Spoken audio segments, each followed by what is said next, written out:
안녕하십니까 여러분, 주정수 연구원입니다. 오늘 여러분들에게 소개해드릴 기업은 애경그룹 계열의 국내 저가 항공사인 제주항공입니다. 제주항공은 유명한 회사이기에 모두들 한 번쯤은 들어보셨고 또 제주도 여행을 가셨을 때쯤에 한번 타보셨을 거라고 생각이 드는데요. 동사 같은 경우에는 코로나 이전에 이 국내 저가 항공사들 중에서도 가장 많은 중국 노선을 가지고 있는 항공사로서 이 중국 수요가 회복 시에 가장 큰 수혜를 받게 될 기업으로 언제나 큰 주목을 받아왔고 또 기대를 한 몸에 받아온 항공사이기도 합니다. 저희 채널에서도 언제나 중국 PCR 의무 검사 해제 또는 이제 중국 수요와 같이 제주와 중국을 잇는 항공길이 열린다에 얽혀서 언제나 가장 먼저 거론이 되곤 했던 관심 기업 그리고 관련 기업이었습니다. 네, 그만큼 이 코로나 이전 이 시전에도 이 동사는 인천발 중국 노선을 12개 정도 보유하고 있어서 이 다양한 노선들을 취항을 하고 있었던 저가 항공사입니다. 네, 앞으로의 이 중국 소비 그리고 이 중국에서 들어오는 이 항공길이 열리는 이슈 등과 같이 얽혀서 언제나 주목을 잘 받고 있는 이 제주항공에 대해서 좀 더 관심이 있게 살펴보고 싶다 하시는 분들 오늘 기업 분석 영상 천천히 살펴보시면은 많은 인사이트 가져가실 수 있을 것 같습니다. 기업 계열부터 천천히 살펴보며 오늘 영상 시작하겠습니다. 네, 동사는 2005년 설립되어 2015년에 상장에 성공한 기업입니다. 주요 사업은 제주항공이라고 해서 단순히 항공만 하는 것이 아니라 항공 운송 그리고 호텔 사업 등을 영위를 하고 있습니다. 하지만 대부분의 매출은 이 항공 운송 쪽에서 나오고 있고 호텔도 하고 있구나 정도 그냥 생각하시면 될 것 같습니다.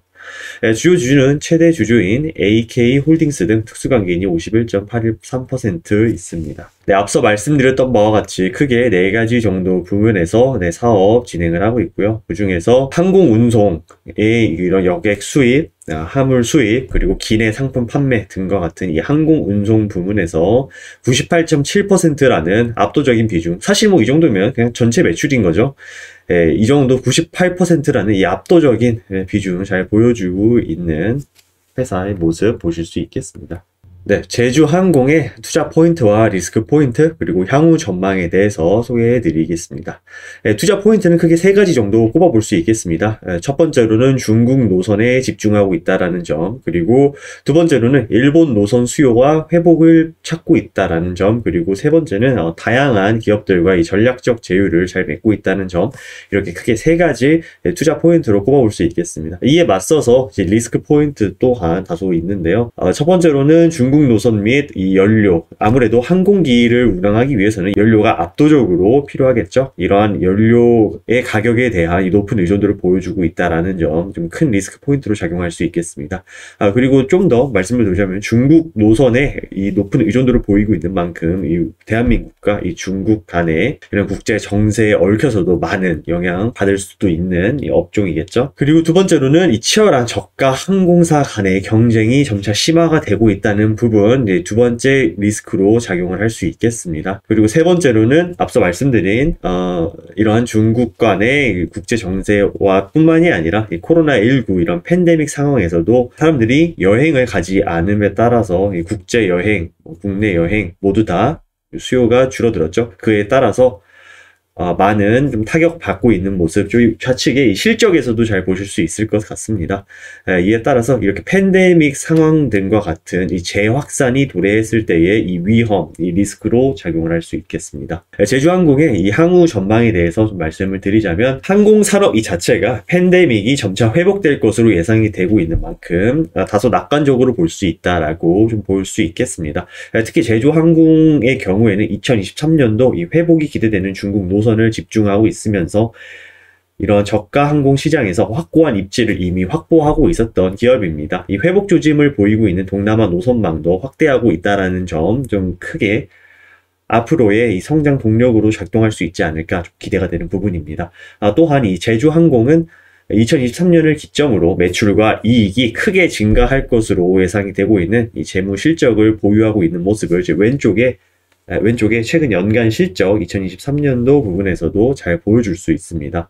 매출액이 약 한 100% 이상 증가하고 있는 모습 잘 볼 수 있죠. 하지만 이러한 포인트가 또 향후 전망에 얽혀서 무조건 낙관적으로만 보이지는 않습니다. 왜 그런지는 계속 말씀드리겠습니다. 그러나 이러한 이 유가 상승 그리고 저가 항공사 간의 치열한 시장 경쟁 등등은 미래 전망에서 영향을 미칠 수 있는 몇 가지 핵심 리스크 포인트였습니다. 이러한 상황을 또 타파하기 위해서 제주항공 내 측에서는 이 위험을 완화하기 위해 이러한 팬데믹 상황과 같은 이 위험을 완화하기 위해서 적극적인 조치를 취하고 있다고 하는데 좀 지켜보셔야겠습니다.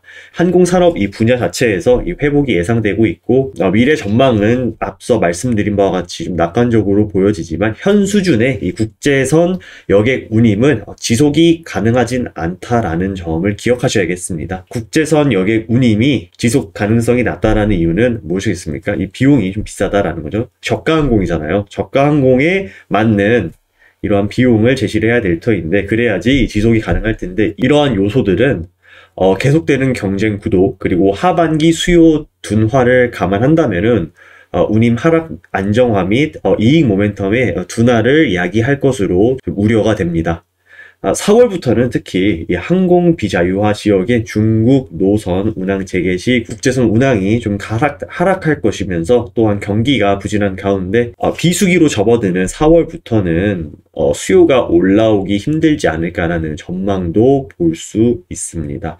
결국에 이러한 모든 비관적인 전망을 타파하기 위해서는 중국 노선과 이 레저 산업에 대한 수요를 끌어와야 될 것이고요. 경기 부진에도 불구하고 2분기 때에 이 팬데믹 이전 수준을 상회하는 여객의 수요를 확인할 수 있어야 할 것입니다.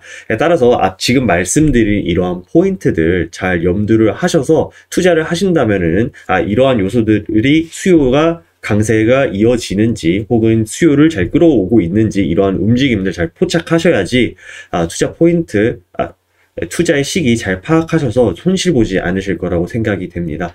네, 오늘은 제주항공과 관련을 해서 이 동사에 관련된 간략한 기업 개요 그리고 저가 항공에 관련된 산업과 이 제주항공에 대한 투자 포인트와 리스크 포인트 그리고 향후 전망에 대해 소개해 드렸습니다. 제주항공은 앞서 이 중국과도 굉장히 밀접한 관계가 있는 기업인 만큼 이 중국 자체라기보다는 이 중국 수요와 관련해서 가장 큰 밀접한 연관성을 보여주고 있는 기업인 만큼 국제 정세에 기민하게 반응하셔야 될 필요가 다소 있는 기업으로 잘 보여진다고 생각을 합니다. 네, 오늘 소개해드린 이 영상 마음에 드셨다면 좋아요와 구독, 알림 설정까지 부탁드리고요. 또 중국 소비 그리고 이 저가 항공 관련해서 정보 필요하신 분들 계시다면 영상 공유까지 부탁드리겠습니다. 네, 저는 지금까지 그로스 리서치 주정수 연구원이었습니다. 시청해주신 여러분 감사합니다.